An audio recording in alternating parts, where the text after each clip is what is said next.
ಈಗ let's do an exercise on articles. Articles ಕಲ್ತಿದ್ದೀರಾ ಅಲ್ವಾ?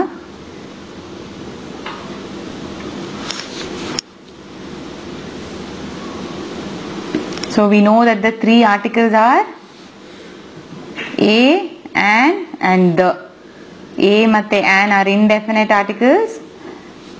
The ಅಂದ್ರೆ ಡೆಫಿನೆಟ್ ಆರ್ಟಿಕಲ್ಸ್. ಒಂದೇ ಒಂದು ಒನ್ ಅಂಡ್ ಓನ್ಲಿ ಒನ್, ನಮ್ಗೆ ಒಂದೇ, ಅದು ಖಂಡಿತವಾಗಿ ಒಂದೇ ಪದಾರ್ಥ ಅಥವಾ ಒಬ್ಬರೇ ಬಗ್ಗೆ ಮಾತಾಡ್ತಾ ಇದ್ರೆ ಅದು ಅವಾಗ ದ ಯೂಸ್ ಮಾಡಬೇಕು. ಈಗ ವಿಲ್ ಡೂ ಎಕ್ಸಸೈಸಸ್.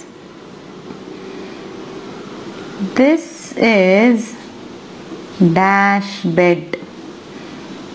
ಏನ್ ಬರುತ್ತಿಲ್ಲಿ? This is a bed. ಯಾಕಂದ್ರೆ ಇಟ್ಸ್ ಅ ಕಾನ್ಸೊನೆಂಟ್, ಇದು ವವಲ್ ಅಲ್ಲ.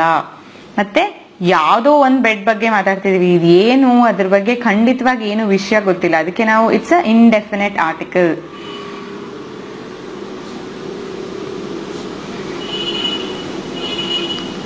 I want dash answer. ಏನ್ ಆರ್ಟಿಕಲ್ ಬರ್ಬೇಕಿಲ್ಲಿ? An answer. ನನಗೆ ಉತ್ತರ ಬೇಕು. ಆನ್ಸರ್ ಅಂದ್ರೆ ಸೊ ಏನು, there is no particular thing answer we are looking for. ನನಗೆ ಉತ್ತರ ಬೇಕು ಅಂತ ಹೇಳ್ತಾ ಇದೀವಿ. So it is again an indefinite article. So ಅದಕ್ಕೆ ನಾವು ಆನ್ ಅಂತ ಬರಿತೀವಿ, because A is a vowel.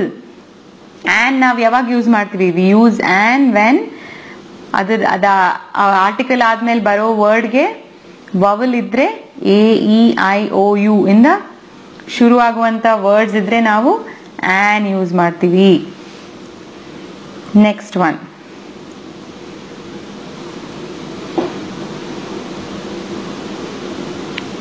She is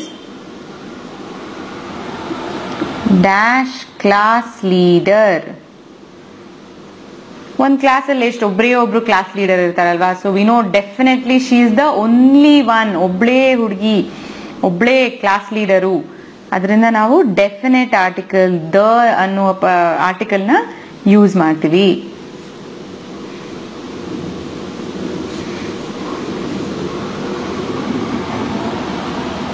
this is dash book which the teacher gave. So ಯಾವ ಬುಕ್ ಬಗ್ಗೆ ಮಾತಾಡ್ತಾ ಇದೀವಿ ಇಲ್ಲಿ?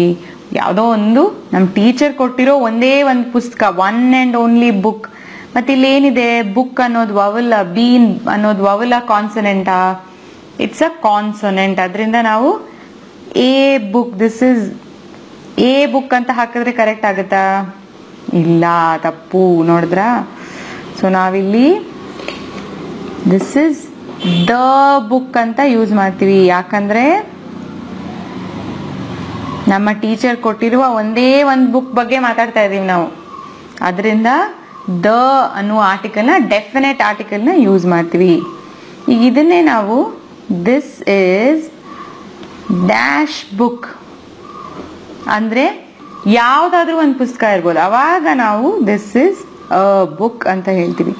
ಇಲ್ಲಿ ದ ಯಾಕೆ ಹಾಕಿರೋದು? ಯಾಕಂದ್ರೆ ನನ್ನ ಟೀಚರ್ ಕೊಟ್ಟಿರುವ ಪುಸ್ತಕ, ಒಂದೇ ಒಂದು ಪುಸ್ತಕ ಬಗ್ಗೆ ಮಾತಾಡ್ತಾ ಇದ್ದೀವಿ.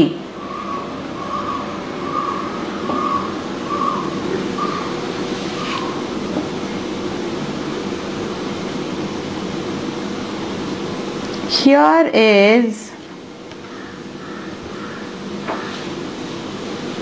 dash phone. ಯಾವ್ದಾದ್ರೂ ಒಂದು ಫೋನ್ ಇರ್ಬೋದು. ನಾವು ಯಾವ್ದ್ರ ಬಗ್ಗೆ ಪರ್ಟಿಕ್ಯುಲರ್ ಆಗಿ we don't know which phone we are talking about. ಅದರಿಂದ ಅ ಫೋನ್, ಎ ಫೋನ್, ಇದನ್ನೇ ನಾವು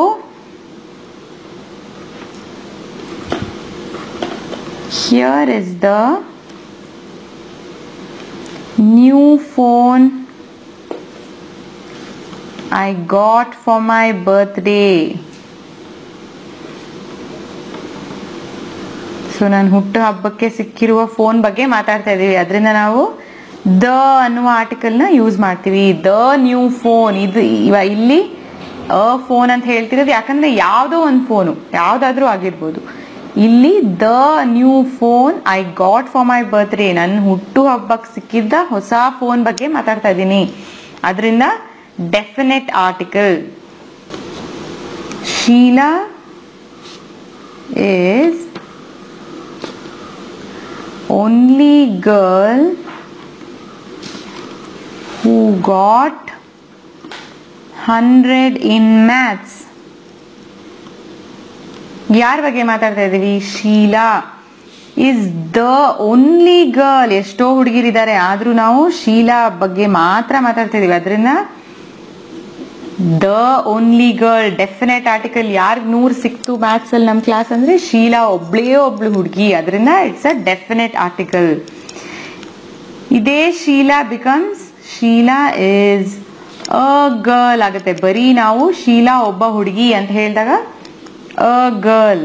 ಸೊ ಎಷ್ಟೋ ಜನ ಹುಡುಗಿರಿದ್ದಾರೆ, ಅದರಲ್ಲಿ ಅವಳು ಒಬ್ಳು ಹುಡುಗಿ. ಸೊ ಇಲ್ಲಿ ಏನಕ್ಕೆ ದ ಅಂತ ಬಂದಿದೆ? ಯಾಕಂದ್ರೆ ಅವಳು ಒಬ್ಳೇ 100 ಮಾರ್ಕ್ಸ್ ತೆಗ್ದಿರೋದು, ಅದರಿಂದ ಇಲ್ಲಿ ದ ಅಂತ ಬರುತ್ತೆ. Rama is dash good runner. So ಇಲ್ಲಿ ಇನ್ನೇನ್ ಬರುತ್ತೆ? ಇವಾಗ ಈ ಗುಡ್ ರನ್ನರ್, ಎಷ್ಟೋ ಜನ ಒಳ್ಳೆ ಓಟಗಾರರು ಇರ್ತಾರೆ, ಅದರಲ್ಲಿ ಅವನು ಒಬ್ಬ. ಅದರಿಂದ ಇಸ್ ಅ ಗುಡ್ ರನ್ನರ್ ಅಂತ ಹೇಳ್ತೀವಿ. ಇದನ್ನೇ ನಾವು ನಿಮ್ಗೆ ಡೆಫಿನೆಟ್ ಆರ್ಟಿಕಲ್ ಇರೋ ಹೆಂಗ್ ಬರಿತೀವಿ? Rama is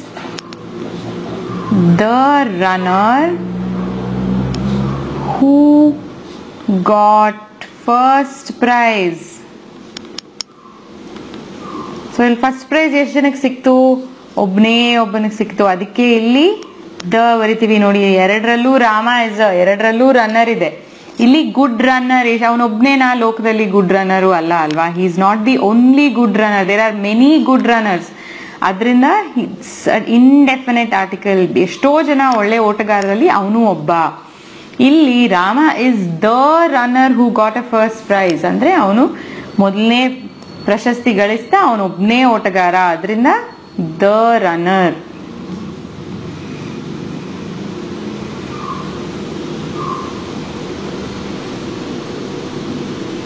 I ate an apple. ಏನಕ್ಕೆ ಆನ್ ಹಾಕ್ತೀವಿ ನಾವಿಲ್ಲಿ? Because A is a vowel.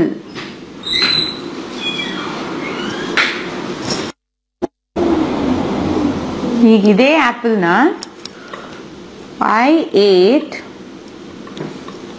the apple which my mother gave.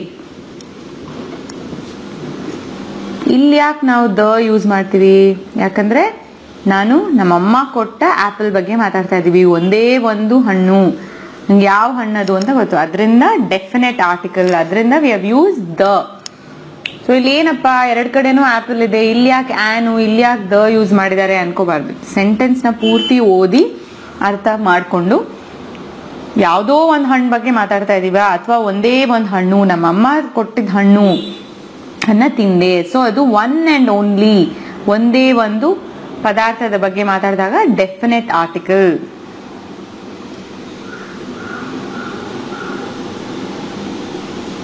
Rakesh is dash good boy.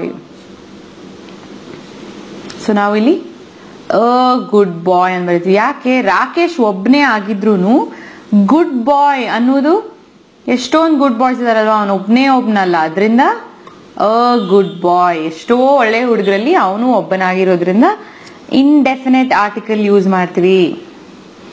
ಇವಾಗ ಇದೇ ರಾಕೇಶ್ನ, Rakesh is the boy who is our class leader. ಈಗ ಇಲ್ಲಿ ದ ಬರುತ್ತೆ, ಯಾಕಂದ್ರೆ ಕ್ಲಾಸ್ ಲೀಡರ್ ಅನ್ನೋದು ಒಬ್ಬನೇ ಒಬ್ಬ ಹುಡುಗ ಅಲ್ವಾ, one and only one class leader ಇರ್ತಾರೆ. ಸೊ ಅದರಿಂದ ಹೀ ಇಸ್ ದ ಬಾಯ್. ಅವನು ರಾಕೇಶ್ ಯಾವ ಹುಡುಗಪ್ಪ ಅಂದ್ರೆ ಅವನು ನಮ್ಮ ಕ್ಲಾಸ್ ಲೀಡರ್ ಆಗಿರುವ ಹುಡುಗ. ಅದಕ್ಕೆ ಇಲ್ಲಿ ಡೆಫಿನೆಟ್ ಆರ್ಟಿಕಲ್. ಸೊ ಸೊ ಈಗ ನಿಮಗೆ ಡೆಫಿನೆಟ್ ಆರ್ಟಿಕಲ್ ಇಂಡೆಫಿನೆಟ್ ಆರ್ಟಿಕಲ್ ಅರ್ಥ ಆಗಿರ್ಬೇಕು. ನಾವು ಆನ್ ಯಾವಾಗ ಯೂಸ್ ಮಾಡ್ತೀವಿ ಇಂಡೆಫಿನೆಟ್ ಆರ್ಟಿಕಲ್ ಅಲ್ಲಿ? AEIOU ಅನ್ನುವ 5 AEIOU ಅನ್ನುವ 5 ವವಲ್ಸ್ ಇದ್ದಾಗ ಆರ್ಟಿಕಲ್ ಹಿಂದೆ ಈ ಅಕ್ಷರಗಳಿಂದ ಶುರುವಾಗುವ ಪದಗಳಿಗೆ ನಾವು ಆನ್ ಅನ್ನುವ ಇಂಡೆಫಿನೆಟ್ ಆರ್ಟಿಕಲ್ ಹಾಕ್ತಿವಿ. ನಮ್ಗೆ ಒಂದೇ ಒಂದು ಖಂಡಿತವಾಗಿ ಗೊತ್ತಿರುವ ಒಬ್ಬ ಮನುಷ್ಯ ಅಥವಾ ಒಂದು ಪದಾರ್ಥದ ಬಗ್ಗೆ ಮಾತಾಡಿದಾಗ the definite article the use ಮಾಡ್ತೀವಿ. ಯಾವ್ದಾದರೂ ಒಂದು ಪದ ಅಥವಾ ಯಾವ್ದಾದರೂ ಒಂದು ಹುಡುಗ ಹುಡುಗಿ ಆಗಿದ್ದಾಗ ನಾವು ಇಂಡೆಫಿನೆಟ್ ಆರ್ಟಿಕಲ್ ಯೂಸ್ ಮಾಡ್ತೀವಿ. ಇಂಡೆಫಿನೆಟ್ ಆರ್ಟಿಕಲ್ ಅಲ್ಲೇ ವವಲ್ ಸೌಂಡ್ಸ್ ಇರುವ ಪದಗಳಿಗೆ ನಾವು ಆನ್ ಅನ್ನುವ ಆರ್ಟಿಕಲ್ ಯೂಸ್ ಮಾಡ್ತೀವಿ.